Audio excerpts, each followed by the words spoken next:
안녕하세요. 하나님의 건축가 장우진입니다. 오늘 책 한 권을 소개할 건데요. 책 제목은 건축에 깃든 영성을 읽다. 제가 쓴 책이고요. 이 책에 대해서 간단히 소개를 좀 드리고자 합니다. 건축물에 숨겨진 보통 사람의 삶, 서울의 역사, 디자인, 그리고 하나님의 돌보심을 글과 그림으로 지은 아주 얇은 책이라고 가볍게 읽고 가볍지만 깊이 있는 책이라고 자부를 합니다.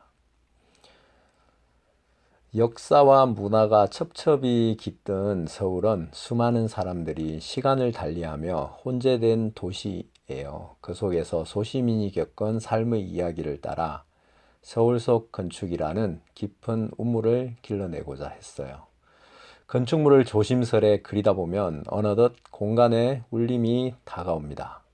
그 건축 공간 속에 내재된 영성의 깊이를 길러내는 스케치는 한 올 한 올 곱게 빚은 작품으로 여러분 가슴속에 남겨질 것입니다. 이 글을 시작하게 하신 분도 주님이시고 이 글을 쓰게 하신 분도 주님이십니다. 이 글을 마무리 짓게 하신 분도 또한 주님이십니다. 한국 교회에 많은 복을 주셨죠.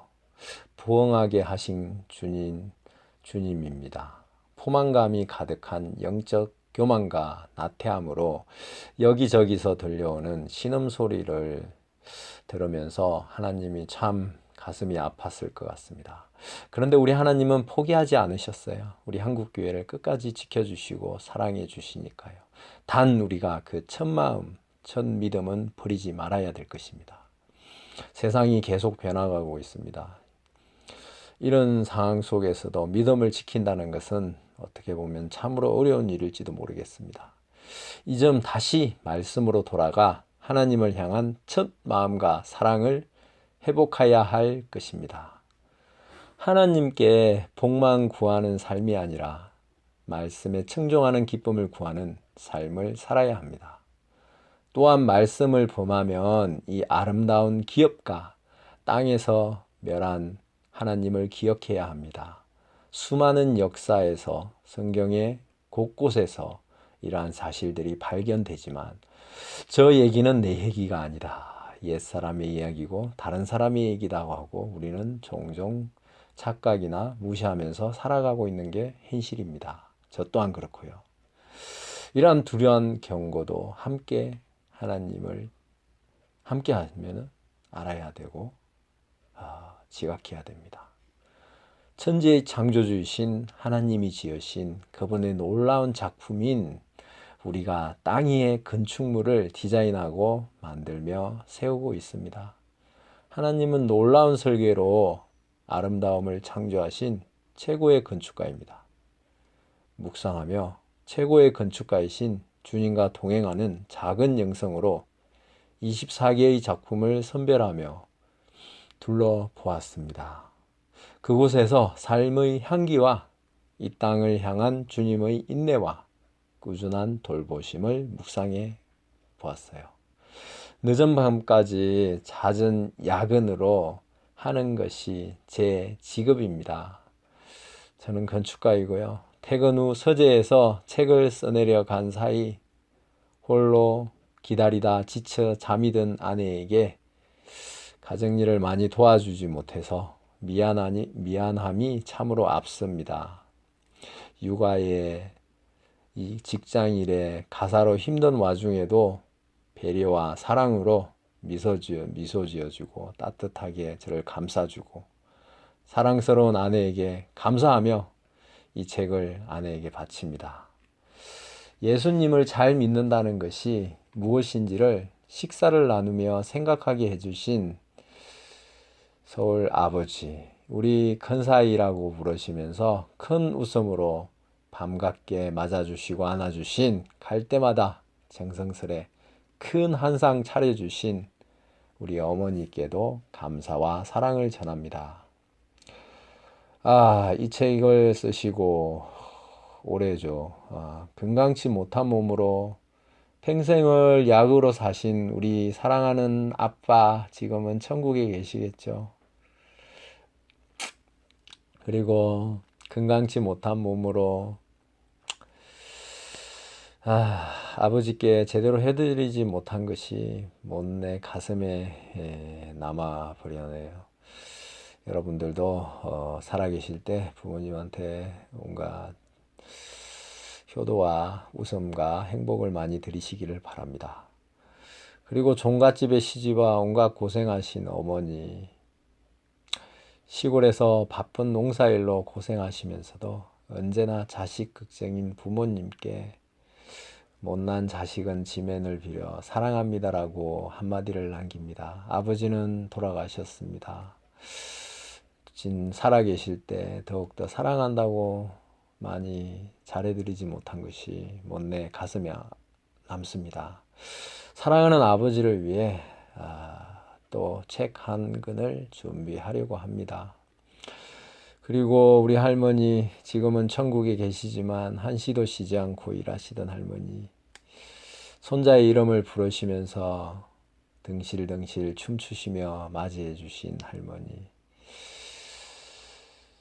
손에서 흙을 놓지 않으시고 매일 일손으로 끊임없이 일하신 우리 할머니, 손자에게 끊임없이 사랑을 부어주신 사랑하는 할머니, 할아버지에게 이 책 또한 바칩니다. 바다처럼 넓고 깊은 은혜로 우리 가정에 우리 사랑하는 딸 하은이를 귀한 선물로 주신 하나님께 감사합니다.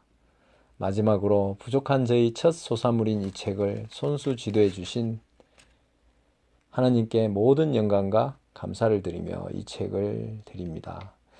책의 구성은 서울 구석구석에 위치한 건축물들을 간단하게 저자의 시선으로 옮겨 적었습니다.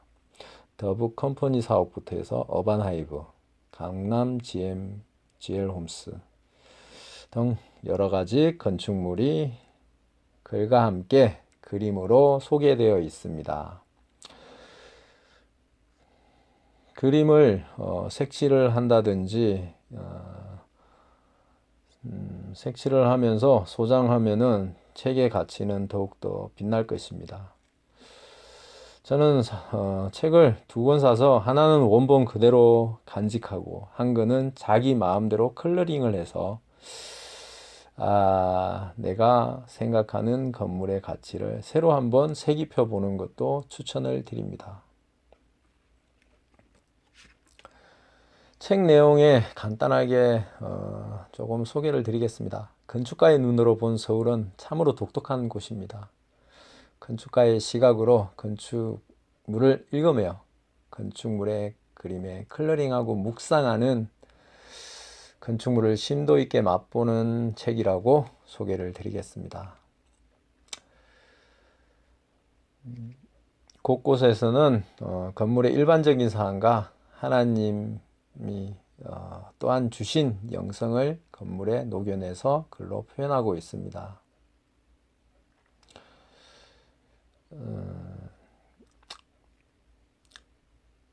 ZWKM 블록은 강남은 큰 블록 단위로 개발이 되었습니다. 자동차 위주의 계획이라 사람이 걷기에는 좀 멀죠. 우리 전통 골목길에서 풍기는 운치가 신도시 개발로 사라진 것은 아쉬워요. 옛길은 곧지 않았고 꼬불꼬불 마을과 집을 연결해 자연스레 난 길이었습니다. 자연스레 이웃과 소통하는 길이었죠. 길이 살려면 동네가 살아야 합니다. 길은 자동차의 길이 아니라 사람이 걷는 문화의 길이어야 합니다. 길은 막힘의 공간이 아니라 이어주는 공간이며 열린 장소여야 합니다. 국립한글박물관은 내부 전시를 따라 동선을 그리면서 오르다 보면 어느덧 한글과 닮은 우리의 모습을 발견할 수 있어요. 말은 곧 우리를 나타내고 우리를 담습니다. 지금 내뿜는 입술의 말과 글이 자신을 비추는 거울인 것이죠. 생명의 말과 글을 전하는 삶은 거창한 것이 아닙니다. 작은 일상에서부터 먼저 자신의 입을 그려보는 것이에요. 일상이 예배가 되고 가장 참기 어려운 그 순간에 예배드리듯 순결한 말로 이겨나가는 것입니다. 서울의 마지막 판자촌 백사마을을 다녀와서 힘없고 돈 없는 사람들이 그대 자본의 힘에 밀려 삶의 정주지를 한순간에 잃고 울타리 밖으로 내몰리는 현실이 우리 도시의 현실이었습니다. 그렇게 내몰린 사람들이 하나둘 모여든 곳이 백사마을인데요. 특별한 규칙도 없이 불규칙하게 한 집 한 집 끼어들어 집터가 생겨났어요. 집과 집 사이를 연결하는 굴곡진 골목길은 삶의 애환이 묻어나는 인생길 그 자체입니다. 강남 GL 홈스를 보며 건축은 한 부분만을 그려서 이해되는 것이 아닙니다. 건축은 어찌 보면 언약과도 비슷한 것 같아요. 입체적인 형상을 가지고 있고 변화무쌍하고 보는 시점과 각도에 따라 다른 모습으로 우리에게 다가옵니다. 윤동주 문학관을 둘러보면서 시인이 겪었을 고초와 고뇌, 비록 육체는 새 창살에 갇혀 있었지만 그의 숭고한 영혼, 정신은 창살을 넘어 자유로웠습니다. 좁은 방에 투옥되어 억압과 고문으로 육체는 쇠약해져 갔지만 뚜렷한 하나님의 음성과 사랑은 이 세상 어떤 것도 결코 그를 가둘 수가 없게 하였습니다. 이것은 어제나 오늘이나 그리고 앞으로도 하나님이 우리에게 주신 동일한 약속입니다. 얇은 책 하나 건축에 깃든 영상 소개를 해드렸습니다. 여러분들 많이 보시고 많이 그려보시고 손과 가슴이 따뜻해지는 그런 계절 되기를 바랍니다. 감사합니다.